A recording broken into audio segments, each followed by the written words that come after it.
As of December 1 sa laban ng Hiroshima Dragonfly sa Tokyo Albark, sinaabangan na ang pagbabalik ni Kai Sotto sa Japan B-League, pero ang inaasahan ng mga Pilipino na pagbabalik ni Kai Sotto ay hindi nagkatotoo kahit sa in-game ay wala si Kai Sotto. Pero kung titingnan natin ang injury list ng Japan B-League ng Hiroshima, October pa ito nakalista na merong lumbar back disc injury at medyo matagal na nga itong nagpapahinga at nagpapakondisyon.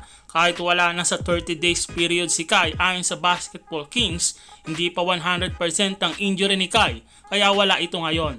Walang specific na date ngayong December ang pagbabalik ni Kai, pero sigurado daw ang pagbabalik ni Kai Sotto dahil kulang sa malalaki ang Hiroshima.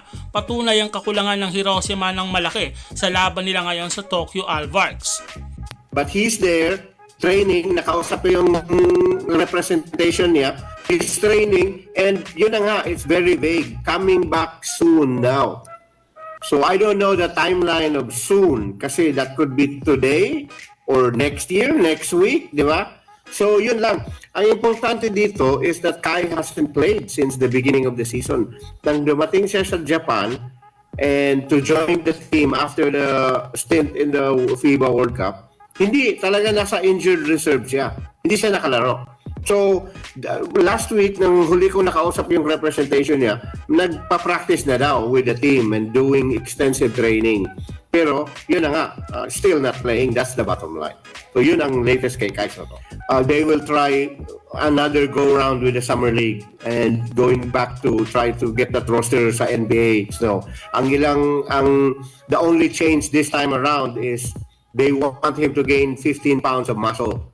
Tapos they go from there kung maapektahan ba yung agility niya, yung speed niya, yung quickness niya. Because when you add muscle, talagang medyo baka babagal ka. And that is why they're hiring the best, strength and conditioning coaches and nutritionists para kay Kai. Pero that is ultimately the goal. After the Japan B-League season concludes, pupuntahan ulit siya sa Amerika, will train, and then will play for the Summer League, in the Summer League. So may isang chance pa. Yung Wasserman Sports, they always operate on this notion, the belief na yung mga bigs daw, kagaya ni Kai Sotto, medyo mahirap daw mag-develop. That is why, or hindi mahirap, slow daw mag-develop.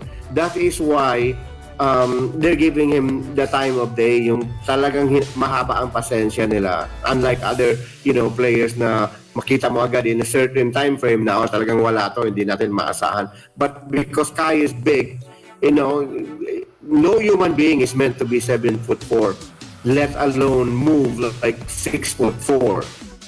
So kaya ganon, kinailangan ang development slow daw. So yun din ang inaasa ko, pero based on what I've seen sa Summer League sa Las Vegas last July, mahirapan talaga because of the lack of physical, the facility of the, yung male, yung baga tinawag nila yung physical aura na talagang, mahirap i-box out, magaling magdepensa, and those are the areas na kailangan i-improve ni Kai.